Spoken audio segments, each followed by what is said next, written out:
This is Dr. Anitha Balaji, Professor and Head, Department of Periodontics. I am here to talk about a very important topic, the dental plaque. This is as important to a layman and a dental profession because this is where everything begins. In this video, we learn about the definition, the classification, the composition, the development of the dental plaque and the significance of the dental plaque. Are you guys ready? Let's get started. Coming to the introduction, what is a dental plaque? Dental plaque is a bacterial communities which inhibit the oral cavity primary decay of the symbiotic manner under the homeostatic condition and forms the dental biofilm. Dental biofilm is the basic, it's how it begins. The breakdown of this homeostasis, we get a symbiotic and a dysbiotic. What is a symbiosis? Symbiosis is everything goes right, okay? There is an equal balance between the host and the immune factor, whereas dysbiosis is where when something gets disrupted, we get into dysbiosis. There is not an actual equilibrium of the host and the immune factor. This is when your biofilm comes and forms. So what happens in symbiosis? A plaque dominates by a commensals bacteria. There is no net acid production or it is very lower. In health, no net demineralization of the tooth happens. Whereas in case of a dysbiosis, plaque is dominated by a pathogenic bacteria. As such, we have 600 plus bacteria in the oral cavity. When does the dysbiosis occur? The dysbiosis occurs when the plaque is dominated by the pathogenic bacteria and there is a higher amount of acid production. The enamel demineralization starts. This is where it begins. Your bacteria starts playing in the tooth and your gums.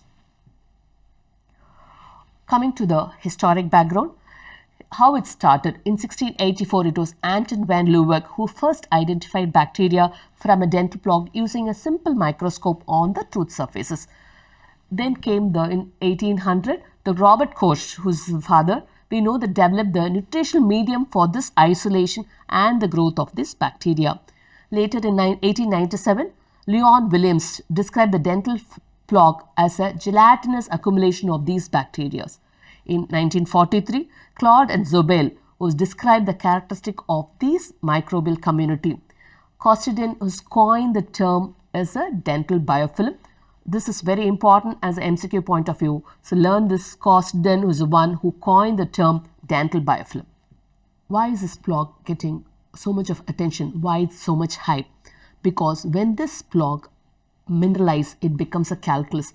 What is a calculus? This is a hard deposits that forms via the mineralization of the dental plaque. It is generally covered over the unmineralized plaque. So what happens? A layer of plaque forms, get mineralized, calculus form.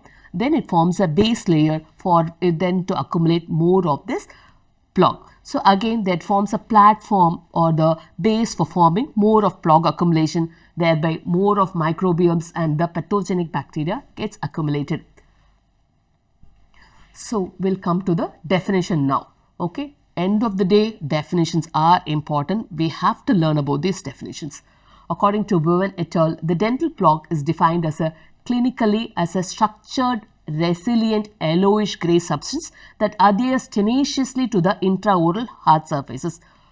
I'll repeat again. Dental plaque is defined as clinically as a structured, resilient, yellowish grey substances that adheres tenaciously to the intraoral hard surfaces, including your removal and the fixed restorations. According to WHO, in 1961, it is a specific but highly variable structural entity resulting from a sequential colonization of microorganisms on the tooth surface, restorations and other parts of the dental cavity, composed of salivary components like mucin, desquamative epithelial cells, debris, microorganisms, all embedded in extracellular gelatinous matrix. So we saw definitions according to Bowen et al., Lind et al. And WHO in 1961. We learn about the classification now. The dental plaque is classified as supragingival plaque or a subgingival plaque. Again, the supragingival is classified as coronal or marginal, whereas the subgingival plaque is classified as attached or unattached. Because the subgingival, we all know, it's below the gingival margin, whereas supragingival is above the gingival margin.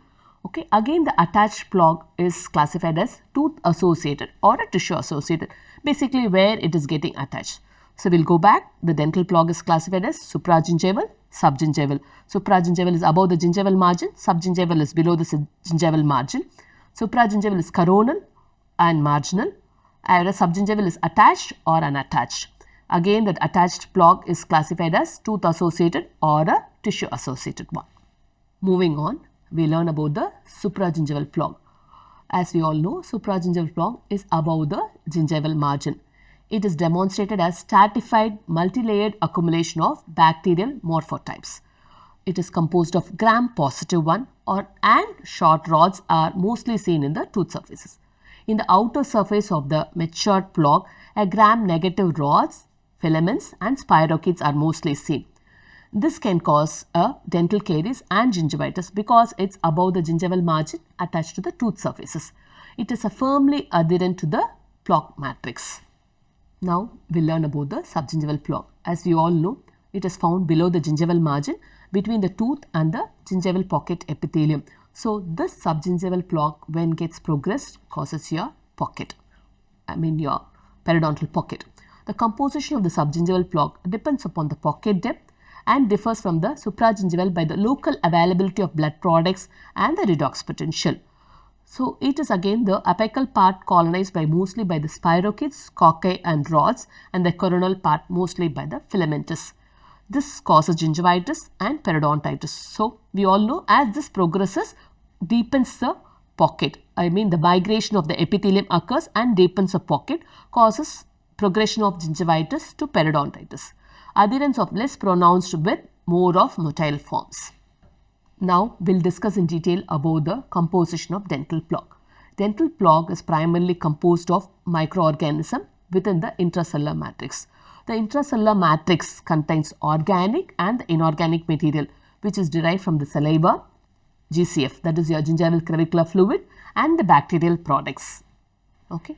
So how is this intracellular matrix divided? It has both the organic component and the inorganic component. The organic components are the DNA, the albumin which originates from the GCF, the lipid material from the bacterial vesicles, host cells and the food debris, the glycoproteins it's from saliva, the polysaccharides from the bacteria which plays a major role in maintaining the integrity of the biofilm. Whereas the inorganic components contain your calcium and phosphorus predominantly, other materials like your sodium, potassium and fluoride occurs. We'll move on to the very important microbial species which is contained in the dental plaque. This microbial species is classified into various ones. We have your gram-positive facultative bacteria, we have a gram-negative facultative bacteria, non-bacterial organism, gram-negative anaerobes and your spirochetes. These will pertain only to the periodontal microbiology. What are the gram-positive facultatives? Your Streptococcus mutans, Streptococcus sanguis, S. mitis, Streptococcus oralis, Actinomyces viscosus. Whereas your gram-negative facultatives, your A. Campylobacter species, Echinula corridens. Your non-bacterial organisms are mycoplasm, yeast, protozoans and viruses. Whereas your gram-negative anaerobes, your P. gingivalis. P. gingivalis is the predominant one which causes periodontitis, we all know. And your Prevotella intermedia, F. nucleatum, Tanella phthisia, Campylobacter rectus. Of course, your Spirochetes Treponema denticola is content plays a vital role and it's gaining importance a lot more now. Now, we'll move on to the development of the dental plaque. The development of dental plaque was studied by Lowe et al. In 1965. This is a very landmark study which caused a revolution in the periodontium. It has lot of sequences in forming the dental plaque, like your formation of a pellicle, initial attachment or addition of bacteria, your colonization, multiplication and plaque maturation, and your detachment and recolonization. So these sequences forms one by one which develops into an immature plaque into a mature plaque. Let's now discuss in detail about the colonization of bacteria. The colonization of bacteria surface found very immediately. You can say it's 3 minutes within the formation of the dental plaque. The bacterial counts have started forming. This colonization bacteria forms how it formed by increasing the bacterial population's formation of the protobiofilm. These microorganisms that joins a biofilm aren't necessarily the same species. It could be a protozoans, it could be a virus or a fungal. These organisms joins a biofilm by attaching either by an extracellular matrix. There might be an extracellular matrix, there not be an extracellular matrix. There could be fimbriae, non-fimbriae or the ACM associated one. There are three principles how these colonizations, accumulation of the bacteria can. This is a principle of co-addition, co-aggregation and your quorum sensing. We'll talk about what are the primary colonizers. The primary colonizers are Streptococcus species, Actinomyces species. Whereas the secondary colonizers will be your Prevotella species, Fusobacterium species, Porphyromonas species, Campylobacter species. The material susceptibility also plays an important role how the plaque or the dental biofilm is formed. It is a high surface roughness. The more the surface roughness attracts more the dental plaque. Your high energy surface and high hydrophobicity and a hydrophilicity both attracts the bacterial colonizers. The three principles, first comes the co-addition. The primary colonizing bacteria which adheres to the tooth surface provide the receptors for the attachment of the other bacteria. They are the secondary colonizers which is known as the co-additions. This leads to the development of microcolonies and eventually a mature biofilm forms at the end. It must be understood that the bacterial co-addition is very specific. Some bacterial species can attach to the other bacterial species while few of them don't get attached. For example, F nucleatum can attach to various bacterial species, thus acting as a bridge during the plaque formation. Next comes your co-aggregations. Co-aggregation is the ability of two genetically distinct bacteria to recognize and bind to one another. This was identified by Gibbons and Nigrans in 1970. A strong cell-cell binding is determined by the presence of adhesive proteins or carbohydrates on one partner and the complementary receptor proteins on the other partners. The different species or even different strains of the single species have a distinct set of co-aggregation partners.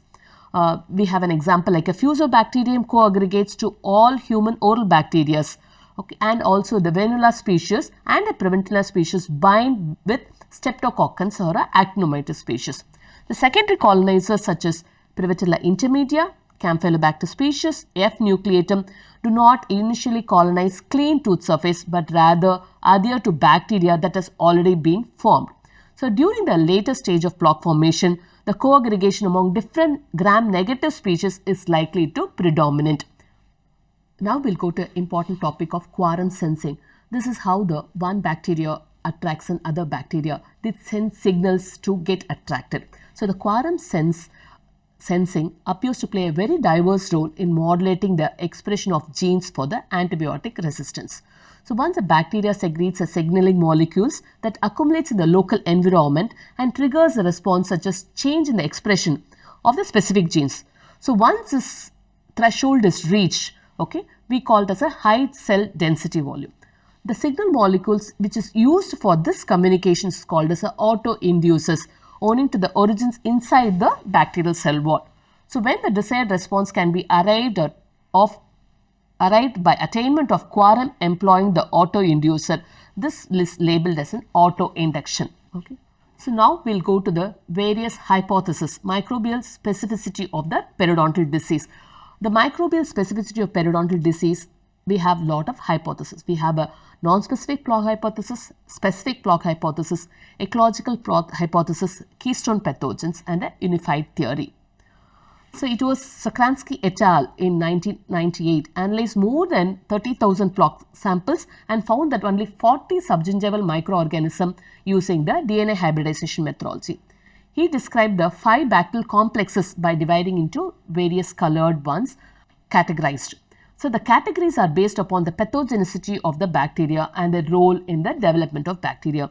We have an yellow, red, purple, orange and the green complexes. We all know red complex organisms are primarily for the bacterial pathogens. We have P. gingivalis, that is Porphyromonas gingivalis, Treponema denticola, Tanella phthisia in your red complex organism. Whereas a yellow complex organism is Streptococcus mitis, Oralis and your Sanguis. Well, your orange complexes has Prevotella, Campylobacter, Fusobacterium and your Eubacterium. Your green complex would be your Echinella corrodens, Campylobacter species, aggregating bacteria. Purple complex contains Veonella and an Actinomyces. After the Sokransky, it was Marsh et al. In 2003 who came with the ecological catastrophic hypothesis. Then comes a disruption of periodontal tissue homeostasis concept by Davey et al. In 2010. Here comes the major landmark one as a keystone pathogens in 2011, followed by the PSG model, that is polymicrobial synergy and the dysbiosis. We learn about the progression of the disease by these microorganisms in the coming chapters. Well, this brings to me the end of today's lesson. We'll have a quick recap of what we learned today. We learned about the definition, we learned about the historic background, the classification, the composition, and how the plaque develops stage by stage. I hope this session was very informative. Meet you with another interesting topic soon.